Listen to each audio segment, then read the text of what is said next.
그래서 지금 내부적으로 해결돼야 될 아주 중대한 문제들이 전혀 해결되지 않은 상태로 그냥 일사천리로 이렇게 입법이 되고 있는 상황을 네. 국민들께 저희는 이렇게 필리버스터라든지 장외투쟁이라든지 이런 방법으로 호소드리는 방법밖에는 지금 없는 상황입니다. 네, 지금 뭐 급한 문제가 더 있는데 좀 뭐 다른 식으로 흘러간다라는 얘기를 해주셨는데 국민의힘도 사실 상황이 조금 시끌시끌하잖아요. 뭐 윤리위가 배현진 의원에 대해서 당원권 정지 1년이란 중징계를 내렸고 그에 앞서서 뭐 한동훈 전 대표 제명이나 또 김종혁 전 최고에 대해서도 징계를 내리면서 신한기를 좀 밀어낸다, 솎아낸다 이런 지적이 나오고 있고 그러면 이거 지방선거에 어떤 영향 미칠까? 악영향 아닌가? 이런 우려가 나오거든요. 어떻게 해석하세요?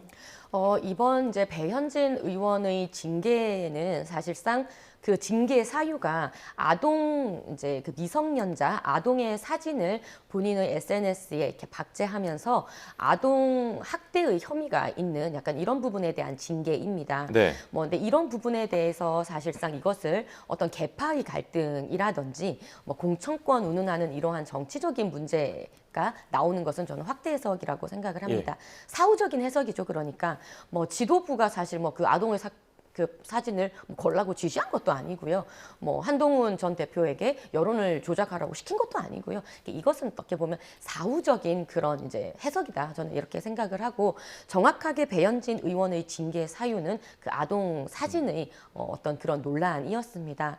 사실 조금 안타깝게 생각을 합니다. 이러한 일들이 굳이 왜 버려서 이렇게 징계까지 오시게 됐는지 너무나 중요한 선거를 앞두고요.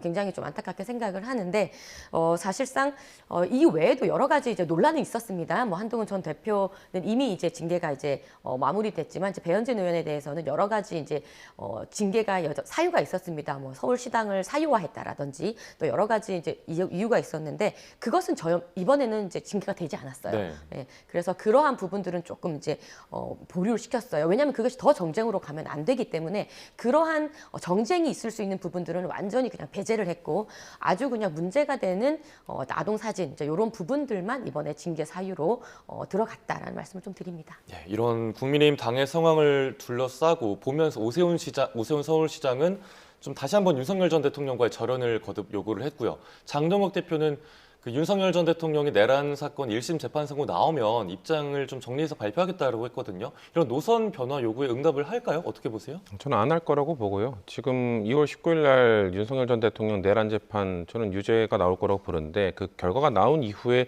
뒤늦게 어떤 애매모호한 사과를 한다고 해서 국민들께서 받아들여 주시겠느냐.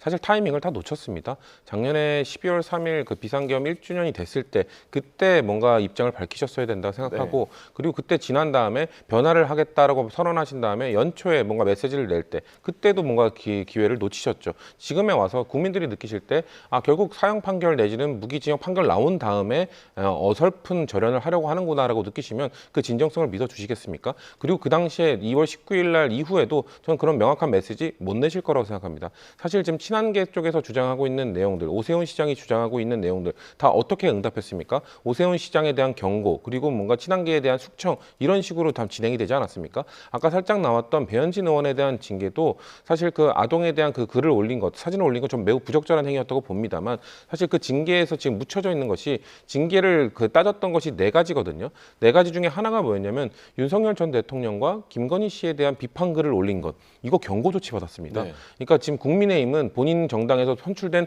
대통령에 대해서 비판 글을 올리면 경고를 받는 정당입니다. 이건 뭐 북한 공산당 같은 정치거든요.